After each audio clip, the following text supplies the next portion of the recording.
Everyone, आज हम बात करने वाले हैं मालवा की ऐतिहासिक और पवित्र नगरी में स्थित एक स्थान की, एक जगह की, जिसका नाम है आगर मालवा। जी हाँ, आगर मालवा मध्य प्रदेश का एक जिला है और ये मध्य प्रदेश का 51वां जिला है। 2013 के पहले आगर मालवा के नाम से कोई भी जिला नहीं था, ये शाजापुर की एक तहसील हुआ करता था। वर्ष 2013 में जाकर आगर मालवा को शाजापुर से अलग करके एक जिला बनाया जाता है और आज इसी जिले की हम चर्चा करने वाले हैं अपने सेशन में। बात करें आगर मालवा की तो मध्य प्रदेश के मालवा में एक ऐतिहासिक स्थल है जिसका नाम है उज्जैन, और उज्जैन एक डिवीजन है, एक संभाग है, और उज्जैन संभाग के अंदर ही एक जिला आता है जिसका नाम है आगर मालवा। आगर मालवा की बात की जाए तो 16 अगस्त 2013 को शाजापुर जिले से अलग करके आगर मालवा को बनाया गया और ये मध्य प्रदेश का 51वां जिला बनता है। यानी 2013 से लेकर के आज तक ये एक जिले के रूप में अस्तित्व पर है। लेकिन अगर बात करें 2013 के पहले और उसके भी पहले की, यानी जब हमें स्वतंत्रता मिली 1947 के टाइम से लेकर के 1956 तक आगर मालवा मध्य भारत का एक पार्ट हुआ करता था, मध्य भारत का ही एक हिस्सा हुआ करता था। 1956 में जब मध्य प्रदेश बनता है तो मध्य प्रदेश बनने के साथ ही शाजापुर एक जिला था और शाजापुर जिले के ही अंदर आगर मालवा को रखा गया था। लेकिन कुछ कारणों की वजह से 2013 में शाजापुर से आगर मालवा को अलग किया जाता है और आगर मालवा के अंदर 4 तहसीलें शामिल की जाती हैं, जिनमें से है आगर, दूसरी है सुसनेर, तीसरी है बड़ौद और चौथी है नलखेड़ा। इन 4 तहसीलों को शामिल करके मध्य प्रदेश का 51वां जिला बनाया जाता है। आगर मालवा पूरी तरह से राजस्थान राज्य से लगा हुआ है और साथ ही साथ अगर मध्य प्रदेश के अंदर आप देखोगे तो मध्य प्रदेश के राजगढ़, उज्जैन और शाजापुर जिलों से ये चारों ओर से घिरा हुआ है।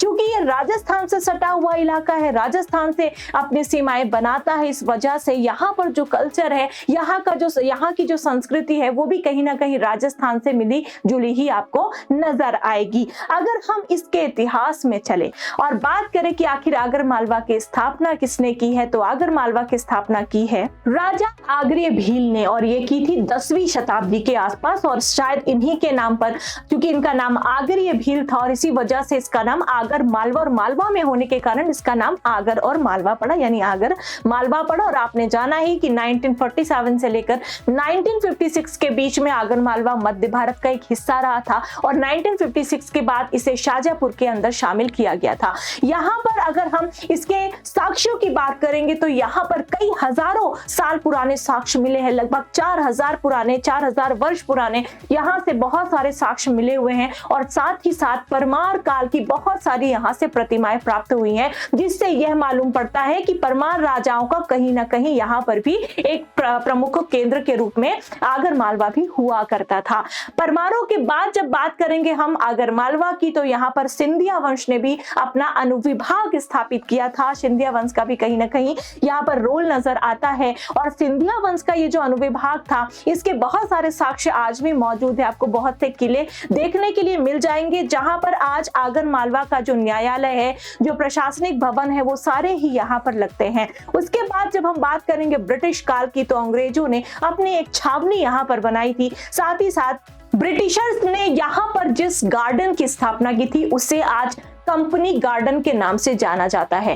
पूरे मालवा में एक शब्द बड़ा ही प्रचलित है और वो है शब ए मालवा।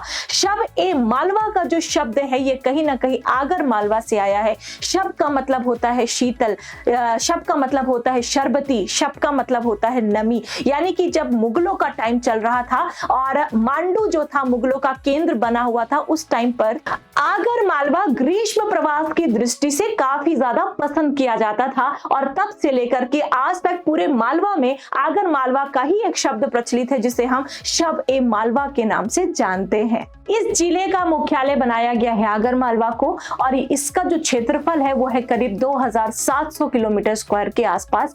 यहाँ की जो पॉपुलेशन है वो है 4.80 लाख के आसपास। और अगर हम एरिया या क्षेत्रफल में या फिर जनसंख्या की दृष्टि से देखें तो मध्य प्रदेश के सबसे छोटे जिलों में इसे गिना जाता है। इसका क्षेत्रफल भी काफी कम है और यहाँ की कहीं ना कहीं जनसंख्या भी मध्य प्रदेश के कम जनसंख्या वाले जिलों में शामिल है।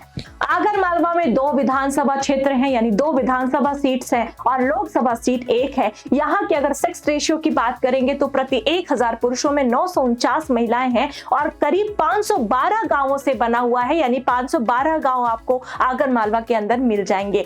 पर्यटन की दृष्टि से भी आगर मालवा को जाना जाता है। पर्यटन की बात की जाए तो आगर मालवा के अंदर पूरे भारत का एकमात्र ऐसा मंदिर है जिसे अंग्रेजों ने बनवाया था और आज हम उसे वैद्यनाथ मंदिर के नाम से जानते हैं, जहां पर शाही सवारी का भी आयोजन किया जाता है। इसके अलावा जो नलखेड़ा तहसील है वहां पर महाभारत के काल की एक मंदिर है जिसे हम मां बगलामुखी मंदिर के नाम से जानते हैं। यही नहीं, हाल ही में चर्चा में आया है आगर मालवा अपने गौ अभ्यारण्य की वजह से। तो ना केवल मध्य प्रदेश का पहला बल्कि पूरे भारत का पहला गौ अभ्यारण्य आगर मालवा के अंदर सुसनेर तहसील में स्थापित किया गया है। यही नहीं, पूरे भारत के अंदर मध्य प्रदेश ऐसा पहला राज्य है जिसने गौ कैबिनेट का गठन किया और इस गौ कैबिनेट की जो पहली बैठक है वो इसी अभ्यारण्य में आयोजित की गई थी।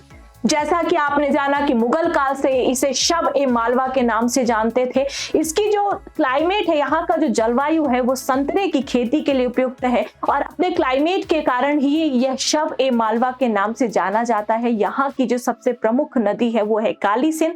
काली सिंध वैसे तो निकलती है देवास के बागली गांव से, लेकिन सबसे बड़ी और सबसे प्रमुख नदी आगर मालवा की काली सिंध ही है। साथ ही साथ यहाँ पर आपको आगर का पठार भी मिल जाएगा। तो इस हिसाब से अगर हम देखें तो आगर मालवा केवल आज ही नहीं, अभी 2013 के बाद ये जिला बना, लेकिन उसके पहले भी कहीं ना कहीं मुगलों का एक पसंदीदा जगह रही है। सिंधिया वंश का एक प्रशासनिक केंद्र रहा। साथ ही साथ अगर हम परमारों की बात करें, परमारों की बहुत सी प्रतिमाएं यहाँ पर प्राप्त हुई है परमार वंश की, जिससे ये पता चलता है कि परमारों के टाइम पर भी जो आपका आगर मालवा है वो अपने चरम उत्कर्ष पर था।